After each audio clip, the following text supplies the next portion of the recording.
Welcome, everyone. This is the origin and degeneration of the Chinese Communist Party. I titled it Degradation because I just like that word better. Um, Quick little table of contents, and this presentation was proudly made without using generative AI of any kind. All right, let's begin. So, with the absolute state of communist China, quote unquote communist China, the People's Republic of China, as it currently exists today, is not a communist state. It uses the symbols and the language, but the economic system is not socialist. The structure is not socialist. The Chinese Communist Party has fallen very far from its origins. How did things get like this? What happened and who's to blame? In order to understand this, we have to go back in time. I'll get into a little bit of why the modern Chinese Communist Party uh, does not work a little bit at the end of the presentation. But to understand how things got to this point, we have to go back in time to the 20th century. So at the beginning of the 20th century, everything sucks all the time. With the Qing dynasty was in power, then the landlords were exploiting people. Imperial powers were controlling massive zones and wealth. Significant chunks of the population were peasants or in poverty, extreme poverty. The China was relentlessly being invaded by the Empire of Japan a couple times. The Boxer Rebellion happened as an attempt to kind of make China stand on its own. Unfortunately, that failed. Uh, the Russo-Japanese War caused the loss of some land to Russia and to Japan, and the Xinhai Revolution was an attempt uh, to regain some sovereignty and to end the Qing dynasty, the monarchy, and set up an actual new government. This failed after Sun Yat-sen died and resulted in the Warlord Era. Jumping ahead a little bit, kind of going back and forth. Um, so before the Warlord Era happened, before a lot of this stuff happened, there was the May 4th movement, which was spawned after the Chinese government did not resist the seizure of Chinese territory by Japan after World War I. Student movements, workers, merchants, and business owners launched massive demonstrations and strikes, and leading figures include Chen Duxiu and Li Dishao. I'm going to focus more on Chen here, Chen Duxiu. Um, and communism was among the ideas spreading. He would be drawn to the ideology of communism and start helping to spread that around as things were moving. The May 4th movement was part of the broader new culture movement, which championed progressive and egalitarian ideals, the rights of the downtrodden social classes and women. It had a little bit of anarchist influence, but not a whole lot, and it wouldn't last very long either. There was massive working class growth between 1916 and 1922. Huge strikes began, class struggle accelerated. May 4th movement and the Russian Revolution gave massive force to the creation of a communist party. Anarchism and commune-based living was attempted, it failed, and Marxism became the new thing after the Russian Revolution. Chen and Li began writing about Marxism, and students and intellectuals eagerly caught on.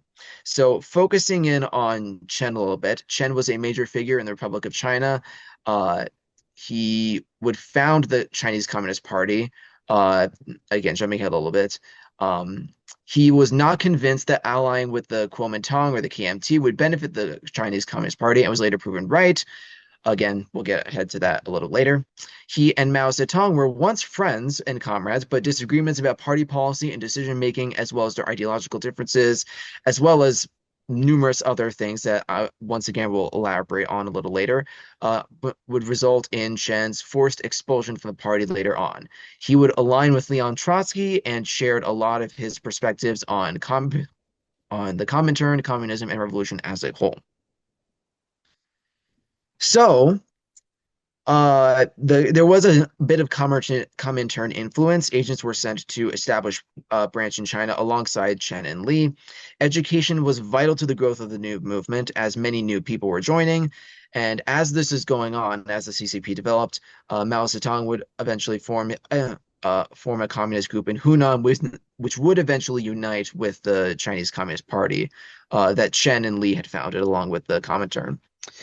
So the Communist Party of China was born. For the first Congress was very, very tiny. Chen was actually absent at the time when he was elected as the Secretary General.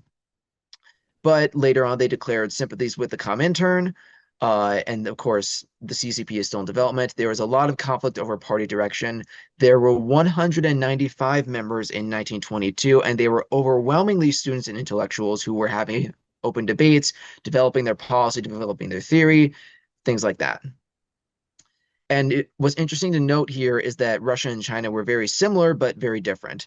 China was more underdeveloped than Russia at the time. The working class was smaller and a lot more politically untested, but they were both nationally oppressed by imperialist powers.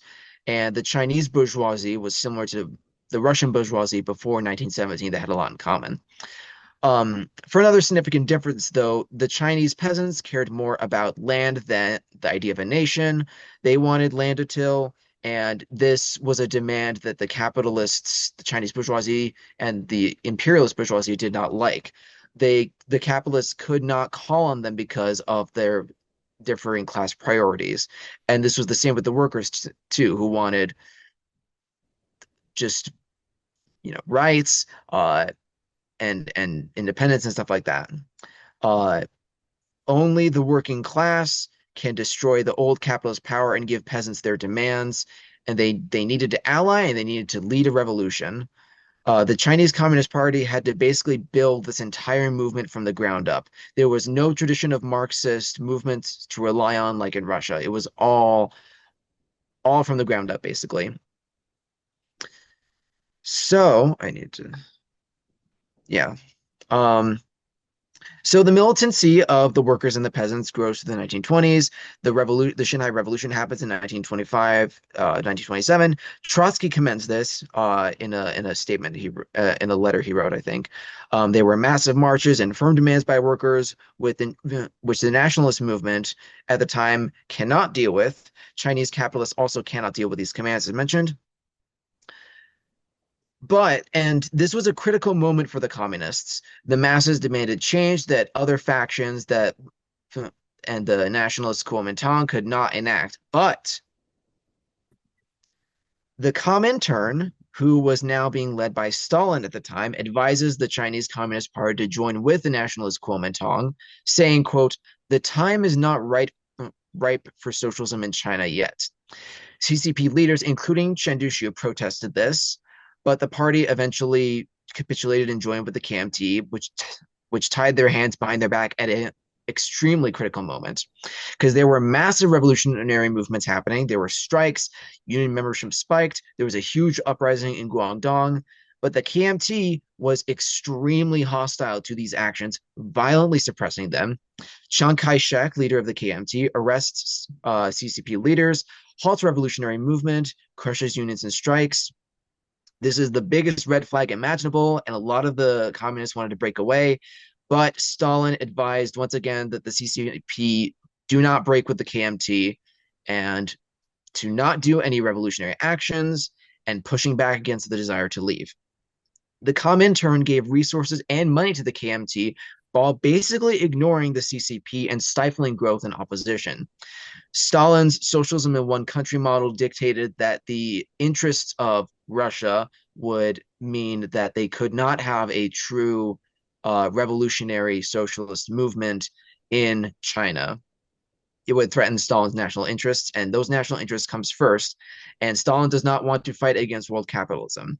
The international revolution is, in essence, being sacrificed for bureaucratic interests and for the Stalinists to stay in power.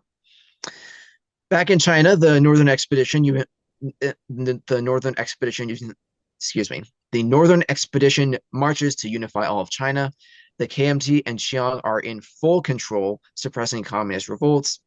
The Comintern promoted Chiang as a heroic leader, even though he was a absolutely vile person. He, as mentioned, he brutalized the communists and any form of resistance during his unification of China. The Shanghai Communist insurrection was completely massacred. The Wuhan peasant uprising was completely destroyed. The CCP-led Canton Commune, which was an attempt to to break from the KMT and to establish another revolutionary movement, was completely crushed as well. By this time, the majority of China was somewhat unified, and Chiang at this point breaks with the Comintern and because he no longer needs them, and he imposes a military dictatorship. So the CCP is in a very bad place at this point. There was a mass, all the purges and massacres. There were significant reduced size and power, and they shrunk even more too. People were actively leaving the CCP. Uh, there were no industrial union organizations. They tried to find industrial cells, but could not find any that were as developed as they needed to be. Urban workers were only about 2% of the membership, and the only solid base they had to go to was Mao's province. The CCP partisan forces and guerrilla fighters were becoming the new center of strategy under the direction of Mao, and they were ignoring the working class as a result of this. Uh, at this time, Mao convenes a very misleading All China Soviet Congress and proclaims a Chinese Soviet Republic. But this was a very, very weak state. The CCP was too weak to collectivize land and depended on the rich farmers who they advocated against, who they were fighting against for supplies and manpower. They proclaimed equality for women, but there was actually none. There was a lot of words talked about change, but their actions absolutely did not match. The CCP's turn to militaristic partisan warfare affected internal politics, and large purges replaced open debate. Over 12,000 deaths instigated by Mao and others. So by this point, the CCP has nearly completely been divorced from the original ideals that had originally built the party, the kind that Chen Duxiu and his guys were advocating for. The CCP is also at this point constantly under attack by KMT forces. The Chinese Soviet Republic eventually collapses after a massive invasion, and the CCP is forced to flee. And this is the Long March. Terrible casualties, hunger and thirst, extreme weather, inhospitable terrain all reduced the CCP forces to just around 10,000 people. And it was an absolutely disastrous moment that Mao made worse by using to advance his own position. He blamed the failed Chinese Soviet Republic on others, even though he was the one who proclaimed it and founded it in the first place and enacted all the policies. He promoted guerrilla warfare, and he promoted the interests of the peasants over the workers, which laid the basis for rising nationalism in the Chinese Communist Party. He boasted egalitarianism, and again, actions once again do not match words. The CCP elites in the party had access to better food and clothing at a time when the entire party was basically fighting for survival at this point. They were literally hiding out in caves and starving and struggling, while Mao and his clique were reaping the rewards of their efforts, and completely they had a very dismissive attitude towards the people and their welfare. And this is really when the totalitarianism of the Chinese Communist Party that would come to be known later kind of crystallizes at this moment. So in 1937, the Japanese forces intensified their attacks and invasion and lead the another massive invasion. This is the Second Sino-Japanese War. There was titanic growth in the CCP membership and army due to this, and of course the Chinese Communists and the KMT would once again unite for the in the Second United Front. They worked together to fight against the Japanese forces, but this would not last. Neither they nor the KMT were responsible for Japan's ultimate defeat in the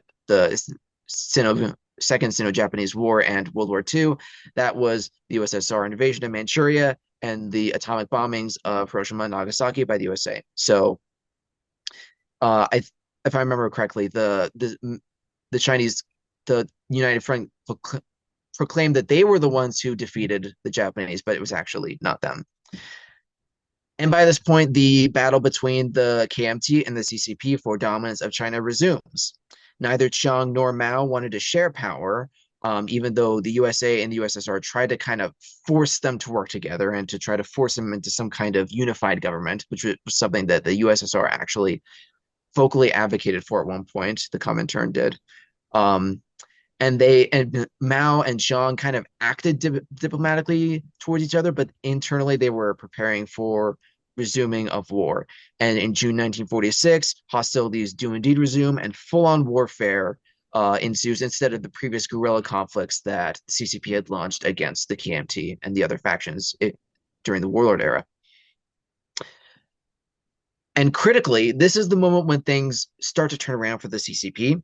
The KMT soldiers switch sides in massive numbers. The nationalist government being led by Chiang and the KMT was not doing well. The economy was in free fall. The gap between the rich and the poor was extremely wide.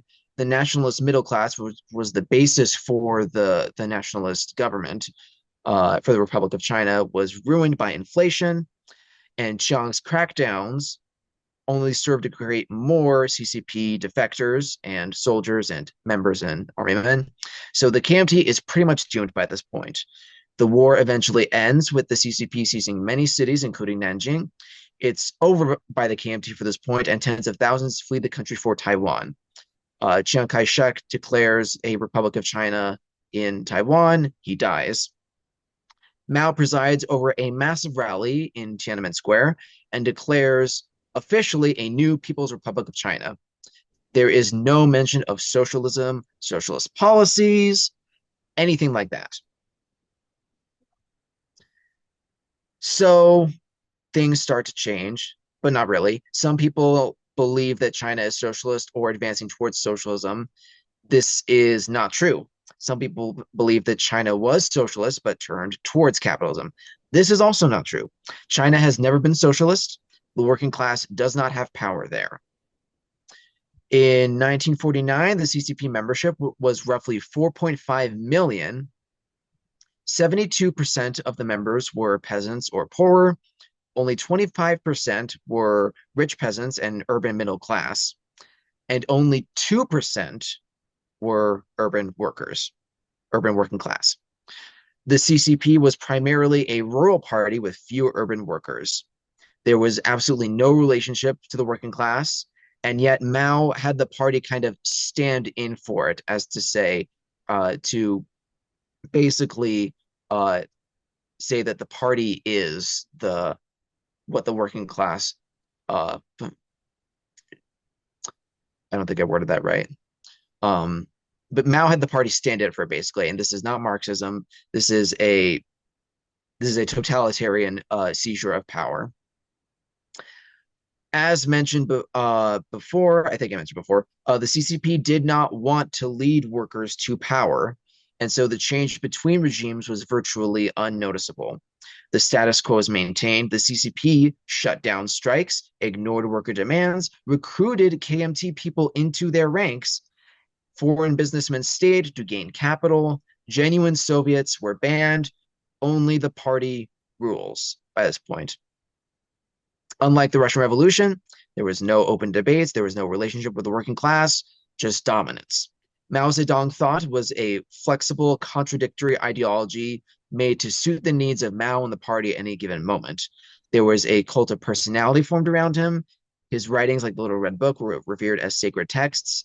There was no need for democracy in an undemocratic organization with no aim for emancipation. And that is exactly what the CCP is by this point.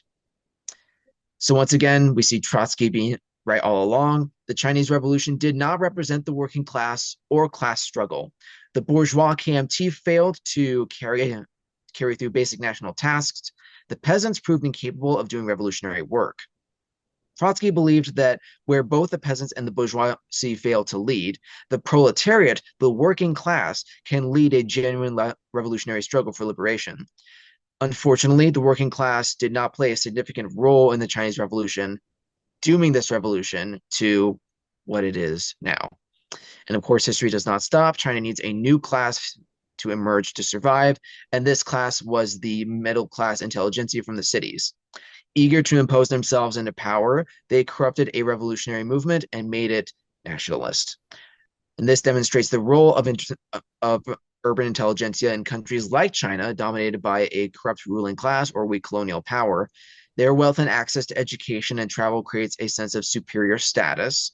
They are the result of the working class failing to or prevented from fulfilling its revolutionary destiny. Nationalist revolutions of the 50s and the 60s across the world are proof of this, a failure to pose a proletarian solution to imperialist domination, which are all the results of Stalinism and opportunism. So since 1945, the Chinese Communist Party fulfills the old nationalist desires of strong and independent country. The state is fully in control, standing above the classes instead of working with them. Industrialization was needed.